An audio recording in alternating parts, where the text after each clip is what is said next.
Welcome to animated study class. मैं गौरव कुमार आप लोगों के लिए 29 अगस्त के जितने भी करंट अफेयर के क्वेश्चन बन सकते थे वो लेकर आया हूँ, जो आपके होने वाले exam like SSC, CHSL, CGL, RRB, NTPC, UPSI, DRDO, MTS आदि में पूछे जा सकते हैं। वीडियो शुरू करने से पहले मेरा आप लोगों से निवेदन है कि वीडियो को लाइक व शेयर करें और चैनल को सब्सक्राइब करें, साथ ही बेल आइकन को प्रेस करें। इससे क्या होगा, इससे यह होगा कि मैं जो भी आप लोगों के लिए करंट अफेयर की वीडियो बनाऊंगा उसका नोटिफिकेशन आप लोगों तक पहुंच जाएगा और आप उस वीडियो को देख पाएंगे। ठीक है, इस वीडियो की पीडीएफ का लिंक मैंने नीचे डिस्क्रिप्शन में दे दिया है, आप वहां से इस वीडियो को का पीडीएफ डाउनलोड कर सकते हैं। तो चलिए शुरू करते हैं। आज का पहला क्वेश्चन है, हाल ही में किस देश ने हाइड्रोजन बम के परीक्षण का वीडियो जारी किया है? क्या किस देश ने हाइड्रोजन बम के परीक्षण का वीडियो जारी किया है? तो इसका आंसर है रूस। क्या रूस ने हाल ही में एक वीडियो जारी किया है, उसमें यह कहा गया है कि हमने हाइड्रोजन बम का परीक्षण किया है। अब बात करते हैं इस हाइड्रोजन बम के परीक्षण की। तो रूस ने 30 अक्टूबर 1961 को एक परीक्षण किया था, जिसमें इन्होंने यह कहा था कि यह हाइड्रोजन बम है और इस बम का नाम इन्होंने क्या रखा था? पहले तो इन्होंने परीक्षण होने से पहले इस बम का नाम ईवान रखा था। क्या? ईवान। और जब यह परीक्षण हो गया तो इस परीक्षण का नाम बदलकर क्या रख दिया गया? इसका नाम रख दिया गया तिसार बॉम्बा। क्या? तिसार बॉम्बा। ठीक है, अब यह परीक्षण 1961 में किया गया, तो इसका अब क्यों यह ज़्यादा चर्चा में? तो इसका इन्होंने वीडियो जारी किया है अभी, और यह तब का परीक्षण अभी जारी किया है। इन्होंने यह वीडियो अपने यूट्यूब चैनल रोसोटॉम पे जारी किया और इस वीडियो का टाइटल क्या दिया है? Top secret. क्या? Top secret. अच्छा, इस वीडियो इसका इन्होंने जो परीक्षण किया है, यह परीक्षण किया कहाँ पर था? तो इन्होंने इसका परीक्षण आर्कटिक सागर में, कहाँ पर? आर्कटिक सागर में सैनेवर्नी द्वीप पर सैनेवर्नी द्वीप पर किया था। ठीक है, और इस जो हाइड्रोजन बॉम्ब था इसको उस द्वीप पर लेकर कौन गया? तो इसका नाम था, इस जो जहाज लेके गया था, TU-95 विमान इस द्वीप पर लेकर गया था। किसे? इस हाइड्रोजन बॉम्ब को। ठीक है, और इसकी क्षमता कितनी है? 50 मेगावाट, 50 मेगाटन इसकी क्षमता है। और यह जो अमेरिका ने हिरोशिमा और नागासाकी पर परमाणु बम गिराए थे, उससे लगभग 3333 गुना, कितना? 3333 गुना ज़्यादा खतरनाक है। ठीक है, ज़्यादा शक्तिशाली है। किसने किया है? रूस ने किया है इसका परीक्षण। अब बात करते हैं रूस की। तो रूस को मैप में देखते हैं, ये वाला जो पार्ट दिख रहा है आपको, जैसे मैंने लाइन खींची है, यही रूस है। ठीक है, रूस की राजधानी क्या है? मॉस्को। और यहाँ की करेंसी क्या है? रूबल। और यहाँ के राष्ट्रपति कौन है? Vladimir Putin. ठीक है, अब व्लादिमीर पुतिन से एक और क्वेश्चन यहीं पर बनता है कि इन्हें अब कब तक के लिए राष्ट्रपति पद पर बने रहेंगे? ये रूस के कब तक के लिए राष्ट्रपति पद पर बने रहेंगे? तो यह 2036 तक के लिए। कब? 2036 तक यह रूस के राष्ट्रपति बने रहेंगे। उम्मीद है आप लोग क्वेश्चन समझ पाए होंगे। तो चलिए आगे बढ़ते हैं। हाल ही में किस देश के प्रधानमंत्री शिंजो आबे ने स्वास्थ्य कारणों से प्रधानमंत्री पद से इस्तीफा दे दिया है? किससे? स्वास्थ्य कारणों से। जो प्रधानमंत्री हैं जापान के शिंजो आबे, इन्होंने अपने स्वास्थ्य कारणों से प्रधानमंत्री पद से इस्तीफा दे दिया है। आप फोटो में देख सकते हैं, जो दिख रहे हैं यही शिंजो आबे हैं। दरअसल क्या हुआ था, पिछले 2 हफ्तों में इन्होंने अपनी स्वास्थ्य की जांच करवाई, तो इन्हें काफ़ी ज़्यादा ही अचरज, अपने स्वास्थ्य में अचरज महसूस हो रहा था या ठीक महसूस नहीं कर रहे थे। इनकी प्रॉब्लम, इनके स्वास्थ्य में दिक्कत क्या थी? तो इन्हें अल्सरट्रेटिव कोलाइटिस बीमारी थी। कौन सी? अल्सरट्रेटिव कोलाइटिस बीमारी थी। अब ये अल्सरट्रेटिव कोलाइटिस बीमारी क्या होती है? इसमें क्या होता है, इसमें जो हमारी आंतें होती हैं उस पर सूजन आ जाती है। क्या आ जाती है? सूजन आ जाती है। ठीक है, अब ये जो प्रधानमंत्री हैं इन्होंने तो इस्तीफा दे दिया, तो अब जापान के अगले प्रधानमंत्री कौन बनेंगे? उसका भी नाम डिक्लेयर हो गया। उनका नाम है तारो आसो। कौन? तारो आसो अब प्रधानमंत्री जापान के बनेंगे। बात करते हैं जापान की, तो जापान की राजधानी क्या है? टोक्यो। और यहाँ की करेंसी क्या है? येन। अब यहाँ के जो प्रधानमंत्री शिंजो आबे थे उन्होंने इस्तीफा दे दिया है। उम्मीद है आप लोग क्वेश्चन समझ पाए होंगे। चलिए आगे बढ़ते हैं। अगला क्वेश्चन है, हाल ही में किस देश की अर्थव्यवस्था की दूसरी तिमाही में सालाना आधार पर 31.7% की गिरावट देखी गई है? किसकी?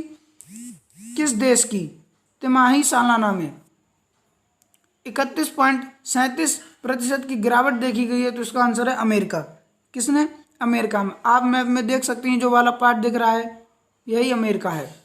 ठीक है, यह कब, ये जो तिमाही है यह कौन कौन सी है? अप्रैल और जून की। अप्रैल जून तिमाही की सालाना आधार पर 31.7% की गिरावट देखी गई है। हाल ही में एक और रिपोर्ट जारी की गई थी जिसमें कहा गया था कि अमेरिका में लगभग कोरोना के कारण 10.2% जो बेरोजगारी है उच्च स्तर पर पहुंच गई है। कितनी? 10.2% की बेरोजगारी उच्च स्तर पर पहुंच गई है। किसके कारण? कोरोना के कारण। उम्मीद है आप लोग क्वेश्चन समझ पाए होंगे। बात करते हैं अमेरिका की, तो अमेरिका की राजधानी क्या है? Washington DC. और यहाँ की करेंसी क्या है? USA dollar. और यहाँ के राष्ट्रपति कौन है? Donald Trump. अभी आने वाले दिनों में 3 नवंबर को अमेरिका में राष्ट्रपति पद के चुनाव होने वाले हैं। ठीक है, तो चलिए आगे बढ़ते हैं। हाल ही में चुनौती नेक्स्ट जनरेशन स्टार्टअप चैलेंज प्रतियोगिता का उद्घाटन किसने किया है? किसने? चुनौती नेक्स्ट जनरेशन स्टार्टअप प्रतियोगिता का उद्घाटन हमारे आईटी मंत्री जो रविशंकर प्रसाद हैं। कौन? केंद्रीय इलेक्ट्रॉनिक्स एंड आईटी मंत्री जो रविशंकर प्रसाद हैं उन्होंने इसका उद्घाटन किया। अब ये जो चुनौती नेक्स्ट जनरेशन स्टार्टअप चैलेंज क्या है? इसमें क्या होगा? इसमें 300 ऐसे लोग स्टार्टअप लोग चुने जाएंगे जो टियर 1 और टियर 3 शहर हैं उनमें स्टार्टअप और सॉफ्टवेयर को बढ़ावा देने के लिए किया जाएगा। ऐसे 300 लोगों को चुना जाएगा जो स्टार्टअप और सॉफ्टवेयर उत्पादों को आगे बढ़ाने की चुनौती देंगे। किसमें? टियर 1 और वो टियर 2 और टियर 3 शहरों में। ठीक है, यह किन किन क्षेत्रों में यानी कि इसको बढ़ावा देने के लिए किया गया है? तो जैसे एजुकेशन है, एग्रीकल्चर, हेल्थ, सप्लाई चेन आदि क्षेत्रों में इसको बढ़ाने के लिए इस प्रतियोगिता का उद्घाटन किया गया है। किसने किया है? हमारे जो केंद्रीय और इलेक्ट्रॉनिक्स मंत्री हैं रविशंकर प्रसाद, उन्होंने किया है। उम्मीद है आप लोग इस क्वेश्चन को समझ पाए हों। आगे बढ़ते हैं। हाल ही में किस राज्य सरकार ने अस्पतालों में आरोग्य मित्र नियुक्त किए हैं? किसमें? अस्पतालों में आरोग्य मित्र नियुक्त किए हैं। तो इसका आंसर है आंध्र प्रदेश। किसमें? आंध्र प्रदेश। आप मैप में देख सकते हैं ये जो वाला पार्ट दिख रहा है रेड रेड, यही आंध्र प्रदेश है। अब ये आरोग्य मित्र क्या है? जो अस्पतालों में कोरोना के मरीज भर्ती हैं उनकी स्वास्थ्य की सेवाओं के लिए हर टाइम इन आरोग्य मित्रों को नियुक्त किया गया है सेवाओं को प्रदान करने के लिए। ठीक है, किसने किया? आंध्र प्रदेश ने। अब बात करते हैं आंध्र प्रदेश की राजधानी क्या है? विशाखापट्टनम। और यहाँ के सीएम कौन है? जगनमोहन रेड्डी। और यहाँ के गवर्नर कौन है? विश्वभूषण हरिचंद्रन। आंध्र प्रदेश के आरोग्य मित्र की तरह ही हरियाणा सरकार ने किसान मित्र और राजस्थान सरकार ने स्वास्थ्य मित्र ऐप नियुक्त किए हैं। उम्मीद है आप लोग क्वेश्चन समझ पाए होंगे। चलिए आगे बढ़ते हैं। अगला क्वेश्चन है, हाल ही में किस राज्य सरकार ने खेल व खिलाड़ियों को बढ़ावा देने के लिए खेल नीति का गठन किया है? किसमें? खेल और खिलाड़ियों को बढ़ावा देने के लिए खेल नीति का गठन किया है। तो इसका आंसर है उत्तराखंड। किसने? उत्तराखंड सरकार ने। आप मैप में देख सकते हैं जो रेड रेड पार्ट दिख रहा है यही उत्तराखंड है। ठीक है, बात करते हैं उत्तराखंड की, तो उत्तराखंड की राजधानी क्या है? देहरादून। और यहाँ की ग्रीष्मकालीन राजधानी क्या है? गैरसैंण। और यहाँ के सीएम कौन है? त्रिवेंद्र सिंह रावत। और यहाँ की गवर्नर कौन है? बेबी रानी मौर्य। उम्मीद है आप लोग क्वेश्चन समझ पाए होंगे। अगला क्वेश्चन है, हाल ही में एसबीआई के नए चेयरमैन कौन बने हैं? क्या? एसबीआई के नए चेयरमैन कौन बने हैं? तो इसका आंसर है दिनेश खारा। कौन? दिनेश खारा। आप फोटो में देख सकते हैं जो दिख रहे हैं, यही दिनेश खारा हैं। इन्हें अब नए एसबीआई के चेयरमैन बनेंगे ये, या किसकी जगह लेंगे तो है रजनीश कुमार की जगह लेंगे। ठीक है, और अब बात करते हैं एसबीआई की। तो एसबीआई की फुल फॉर्म का स्टेट बैंक ऑफ इंडिया, और इसकी स्थापना कब हुई? 1 जुलाई 1955। 1 जुलाई 1955। और इसका हेडक्वार्टर कहाँ पर है? मुंबई में। कहाँ पर? मुंबई में। उम्मीद है आप लोग क्वेश्चन समझ पाए होंगे। तो आगे बढ़ते हैं। हाल ही में थरंगा पराना बिताना ने संन्यास की घोषणा की। वह किस खेल से जुड़े हैं? किसने? थरंगा पराना बिताना ने संन्यास की घोषणा की। तो यह क्रिकेट से। किससे? क्रिकेट से। और यह किस देश के खिलाड़ी हैं? तो यह श्रीलंका के। किसके? श्रीलंका के खिलाड़ी हैं। इन्होंने संन्यास की घोषणा की है। इन्होंने श्रीलंका के लिए 32 टेस्ट, कितने? 32 टेस्ट खेले हैं। तो चलिए आगे बढ़ते हैं। हाल ही में राफेल लड़ाकू जेट को आधिकारिक रूप से वायुसेना में कब शामिल किया जाएगा? किसमें? वायुसेना में कब शामिल किया जाएगा? तो उसका आंसर है 10 सितंबर। कब? 10 सितंबर। आधिकारिक रूप से मतलब है अब यह है वायुसेना को अपनी सेवाएं प्रदान करने लगा, यानी कि अब यह वायुसेना में पूर्णतः सिलेक्ट हो गया है। क्या हो गया है? सिलेक्ट हो गया, यानी कि अब इसे शामिल कर लिया गया है। कब शामिल किया जाएगा? अब इसे 10 सितंबर 2020 को। कब? 10 सितंबर 2020 को। और इसमें उसका उद्घाटन किसने कौन करेगा इसका? तो जो हमारे स्वास्थ्य वो हैं, रक्षा मंत्री हैं, कौन? राजनाथ सिंह। कौन? राजनाथ सिंह इसका उद्घाटन करेंगे। ठीक है, उम्मीद है आप लोग क्वेश्चन समझ पाए होंगे। तो अगला क्वेश्चन है,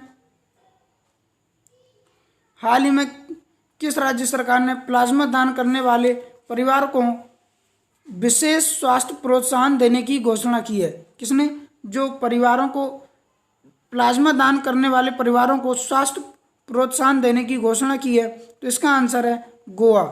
किसने? गोवा।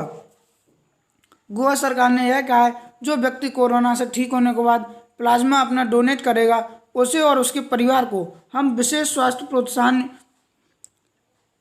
प्रमाण पत्र जारी करेंगे। क्या करेंगे? विशेष स्वास्थ्य प्रोत्साहन प्रमाण पत्र जारी करेंगे। बात करते हैं गोवा की। तो आप देख सकते हैं जो हल्का सा पार्ट दिख रहा है गोवा, यही गोवा है। क्या है? गोवा। और यहाँ की गोवा की राजधानी क्या है? पणजी। और यहाँ के सीएम कौन है? प्रमोद सावंत। और यहाँ की गवर्नर कौन है? भगत सिंह कोश्यारी। ठीक है, उम्मीद है आप लोग क्वेश्चन समझ पाए होंगे। तो चलिए आगे बढ़ते हैं। अगला क्वेश्चन है, हाल ही में क्रिकेट ड्रोना नामक पुस्तक किसने लिखी है? कौन सी? क्रिकेट ड्रोना नामक पुस्तक लिखी है आनंद बासु ने। किसने? आनंद बासु ने। यह एक क्रिकेट कोच हैं। इन्होंने तेंदुलकर, कपिल देव, युवराज सिंह आदि लोगों को कोचिंग दी है। और यह इनने कौन सी पुस्तक लिखी है? क्रिकेट ड्रोना। और यह एक कोच हैं। उम्मीद है आप लोग आज के क्वेश्चन समझ पाए होंगे। तो मेरा आप लोगों से एक बार फिर से निवेदन है कि वीडियो को लाइक व शेयर करें और चैनल को सब्सक्राइब करें। Thank you.